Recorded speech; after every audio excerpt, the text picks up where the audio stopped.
Welcome to the Oversight and the 3 F's Financial, Fiscal, and Fiduciary webinar presented by the Center for Nonprofit Excellence, United Way of Central New Mexico. Special thanks to Daniels Fund for sponsoring this webinar. There are two presenters today.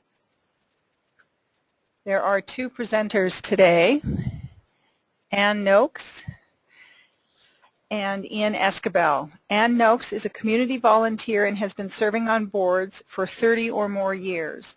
Ian Escabel is a board member for the Young Nonprofit Professionals Network.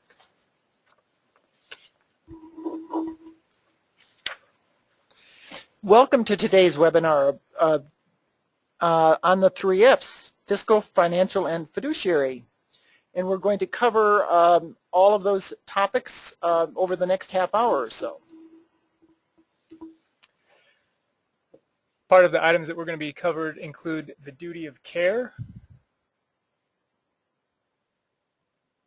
duty of loyalty, duty to manage accounts, and duty of compliance. And we pulled all of these from the Attorney General's website. You're welcome to visit that to learn a little bit more. I'd also share with you that at the end of our presentation, we have a number of links that you can use to find out some more information. The 3 F's are fiscal, financial, and fiduciary. And the fiscal piece pertains to expenditures, revenues, and debt pertaining to the financial matters in general. And this is sort of an overarching term. Under that is financial. So we've defined financial as the legal and appropriate management of funds. And finally, the fiduciary responsibility is the legal obligations in holding the assets of the organization in trust. And this just means that the board is responsible for all of these all of the monies. And Ian, just to go back to financial, when we talk about all funds, we mean all funds. We mean if you have an endowment fund, a savings account, the operating fund, restricted funds, and there's many different kinds of accounts that different agencies have. And all of those are under the financial term, and they're all under the direction of the board. So now that we've defined some terms for you, we'll look at our agenda quickly. As we mentioned before, we'll be covering the duty of care, which includes active participation. We'll share some more about that in a moment. We'll also be looking at the duty of loyalty and the conflict of interest.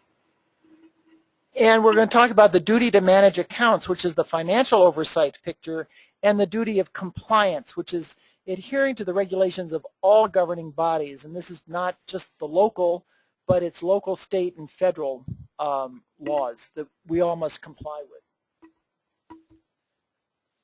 So taking a look at duty of care, and as we defined it earlier, we also call that active participation.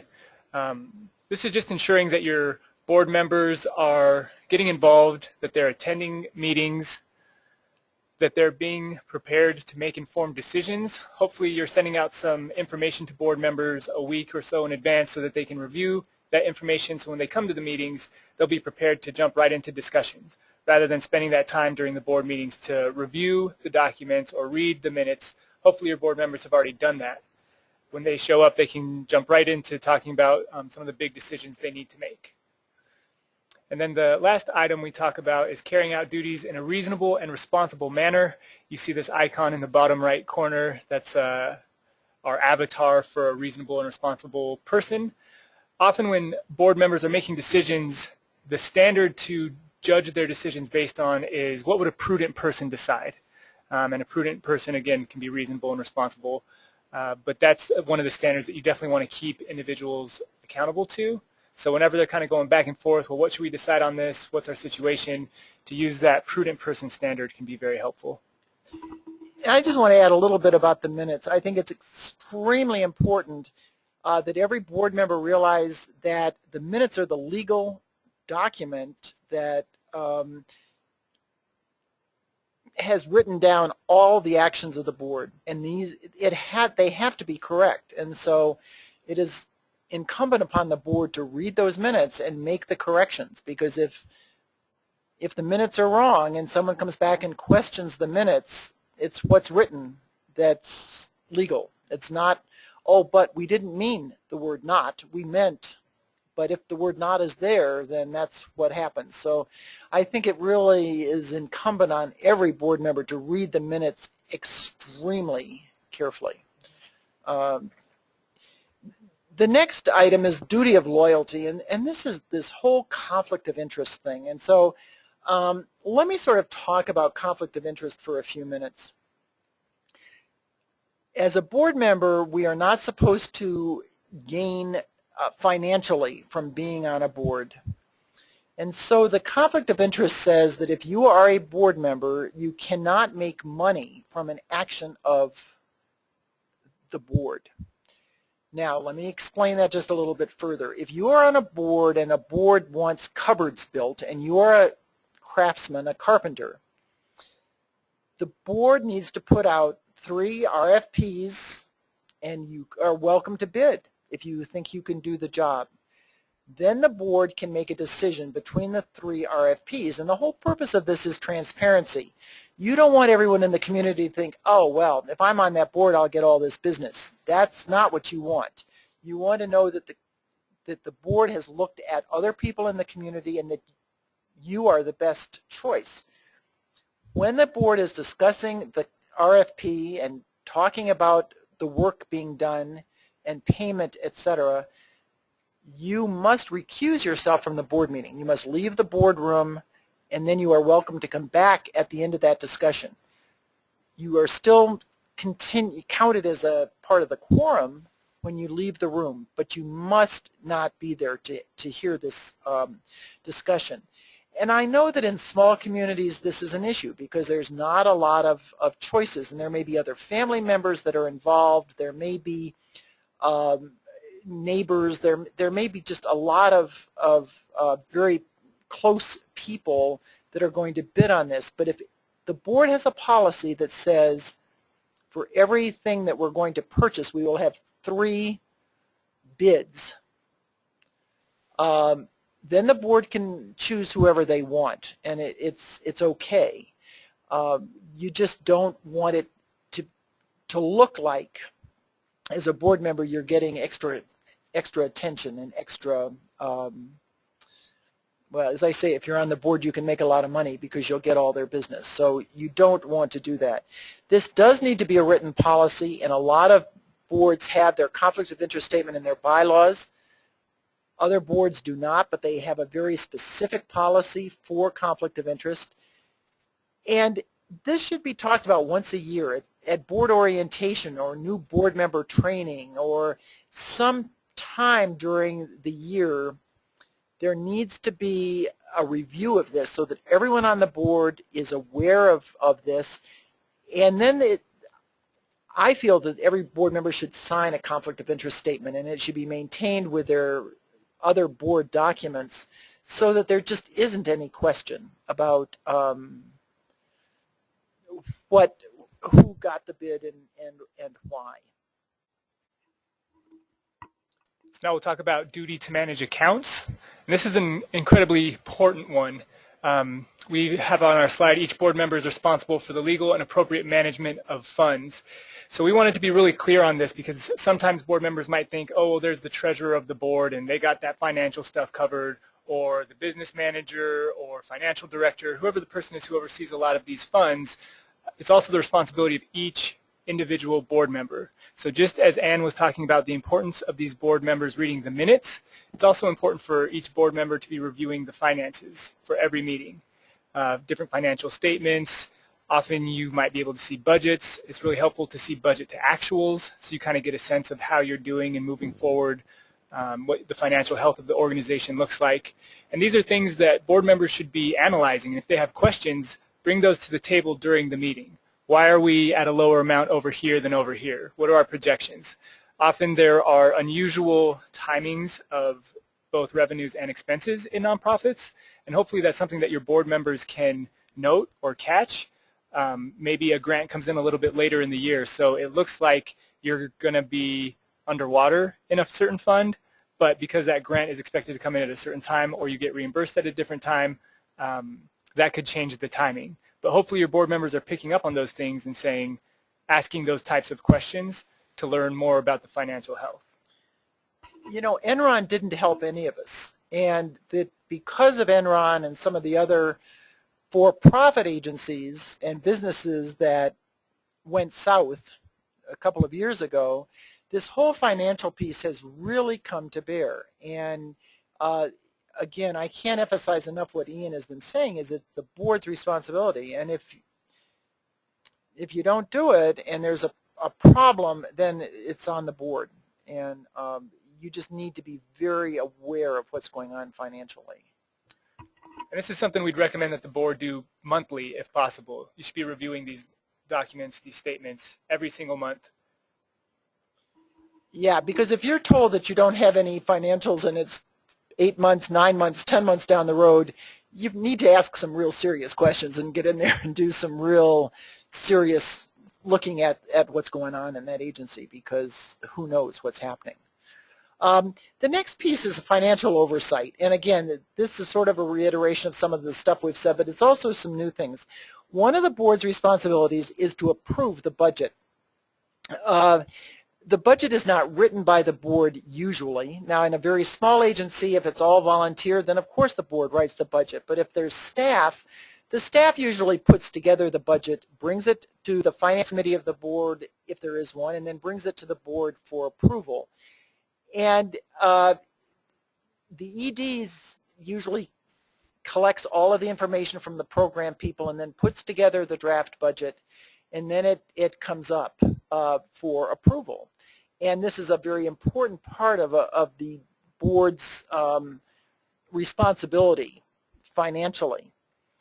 The other thing is the board members must do is ensure adequate resources. And this doesn't mean that we're all expected to write a check to make up any shortfall. It just means that we need to look at the income as opposed to the expenses. And if it looks like there's a real shortfall going to happen, then we need to talk with the ED and we need to talk with the board and see what we can do to alleviate this shortfall. If a grant is lost, or if a funding source, another type of funding source dries up and goes away, then the board and the ED need to do some very serious looking at the finances to be sure that there is enough money to fulfill the obligation of the agency. Internal controls is something that the auditors always come in and look at. And if you're a big agency, that's easier to do, especially when it comes to division of duties. If you're a small agency, division of duties can be a real hassle. Auditors look askance at an agency that has one person that opens the mail, endorses the checks, makes the deposits, writes the checks, and mails the checks. And I know we say, oh yeah, but I've known that person for 10 years, and that's not going to cut it anymore. We've got to have other people doing some of these jobs. And it may be that the ED does the reconciliation of the checkbook to the bank statement. It may be that someone else makes the deposit slips, but you need to have other people in there looking at all the various forms of money, because things can happen, and you don't want that to happen. There do need to be purchasing policies. There need to be, and all of this is just plain transparency, so that if anyone walks in, and everyone, these are open books, and if anyone walks in and wants to see what's going on, it needs to be above board and it needs to look good. Then there is the 990, which is everyone's favorite, which is, again, thanks to Enron and some of these other corporations, the feds have decided that they want to know what not-for-profits are doing. And in the old days, like 10 years ago, a 990 was one page with the board members' names and a signature of the president and the address and phone number. There are agencies now that are doing 990s that are 60 pages long, because the whole thing that is going on in the agency. And so we have to be prepared to have all of that information, and a lot of the auditors now are, for a fee, will do the 990. It's not something that usually can be done in-house anymore. It used to be able to, but not anymore. And while I'm talking about the 990, there are 3 policies that are asked for on the 990. They're not mandatory now, this year, but they may be in the future. And you know, when the feds say, or when IRS says, do you have these policies, and you say no, I hate to see that on the 990. It's always much better if you can say yes. The 3 policies are the whistleblower policy, conflict of interest, which we just talked about, and paper retention. And if you want to know about paper retention, you can certainly go on the internet and look up paper retention. And then there is a schedule of how long things have to be kept. For instance, minutes are kept in perpetuity. Bylaws are kept in perpetuity. Some other things are kept 7 years. Some things are kept 15 years. And this all needs to be written down, and it's record retention, not paper retention. And so this is all of the records. Every type of agency has different qualifications for how long they keep client records. Again, this you need to talk about with your board and with your CPA or with someone who understands IRS regulations and auditing regulations, because those records need to be kept around. So just piggybacking on that idea of 990s, I think really savvy donors and also individuals who are interested in learning more about your organization will review those 990 documents. Additionally, if you're thinking about joining a board, perhaps the board member or potential board member would be wise to review some of those former 990s as well, just so you have a better idea. And with GuideStar and other online resources available, accessing 990s is becoming more and more easy for individuals, for the public to do so. So again, all the more importance to be paying attention to those 990s, making sure that you're putting your best foot forward and that people know more about your organization that way. So I'll move on to the New Mexico Attorney General's charitable organization registration online system. We have KOROS up here for acronym. And this is something that every organization should be looking at annually. It's an online way that you're just registering with the state, so the Attorney General knows a little bit more about your organization as well. You get into a database, those sorts of things. That's one of the links at the end of our presentation. The other item that we'll be talking about in a few slides is the payment card industry standards. This is relatively new, so we have an entire slide where we'll share a little bit more about that, but it is something worth looking at, taking some time to visit that website and learn more about how these standards apply to your organization specifically. There's also Charity Navigator, which is another item on the internet where you can go in and look up the 990s are on the Charity Navigator. And as Ian said, donors are getting very sophisticated, and they are going in there and looking up and seeing exactly what you are up to and where your money's going and how it's being spent. The last thing under financial oversight is the audit. And if you have an income of over $500,000 in a year, you will need an audit. And again, this is just one of those things that donors are now looking for. They want to know that you are getting a clean bill of health from an auditor, that everything is being done the way they want it to be done, that it should be done. And so, and an audit is a lot of money, and we need to do it. Okay, but there is another alternative, and Ian will let you know what the other alternative is. Right, so for some organizations, audits might be a little cost prohibitive, so another option you have would be the letter of review, which isn't as maybe in-depth as an audit. It's far more cheaper, but it also is a way to provide, as Ann said, just kind of constituents, different donors and stakeholders, more information about your organization. So to reiterate, the letter of review is a cheaper option than the audit. It does provide some investigation into your organization, but doesn't necessarily carry the same weight as an audit. And you know, I'm on a couple of boards, and their audit is on their website. so that the donors can go in and review the audit at their leisure. It is a public document, and so it's right there with everything for everyone to look at. And again, it's just another means of transparency when you're dealing with donors and with funders, because again, funders want to see all of this too. Now we'll move on to duty of compliance. We have adhering to regulations and reporting requirements of all governing bodies. Our next slide will go into more detail about what this means, but again, all of these duties really just speak to running a clean, clear organization. So the slide we're looking at now lists some of those entities who might have additional standards that you'll need to report on or adhere to or comply with. So you can see some of those listed on the right side of the slide. But we did want to reiterate that the board is legally responsible for the organization, its activities, personnel, and finances. It's the duty of the board to ensure that all rules and regulations that apply to their organization are followed. And I think this is really important because not all of these entities listed will necessarily apply to your organization, but some of them might. So all the more reason for you to be prudent, a little bit more about these groups and which one of their standards apply to you. It's also worth mentioning that this is a way that board members can really help out an organization.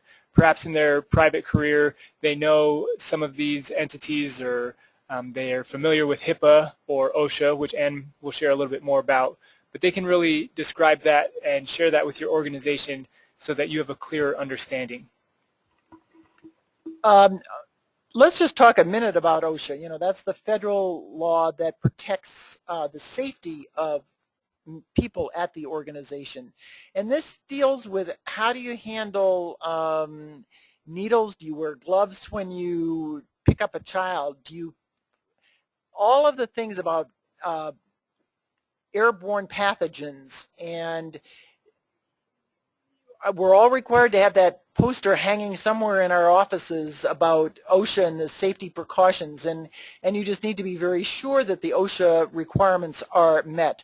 One of the ones that's not often met is disposal of needles, and if you've got diabetics on staff, you need to go through the whole OSHA requirements for dispensing with needles. So just check and see what your agency is doing. The other one is HIPAA, and HIPAA is the Health Information Portability and Accountability Act, and this deals with the physical and mental health of your clients. And this is very detailed about how you handle clients' records, how you encode information, how you file information, how you share it. Computers have to be placed so they can't be seen from hallways. It's just a good way of maintaining the confidentiality of your clients, but they also are very detailed steps that you must take. So if you are a HIPAA agency, be sure that you are following all the HIPAA requirements. And I would just add to that, again, this slide is kind of speaking to the board making sure that these standards or regulations are in place within the organization, but really it's going to come down to your staff carrying these regulations or standards out. The board might be responsible for certain components of it, but ultimately a lot of the work, a lot of the adherence will be the duty of the staffs.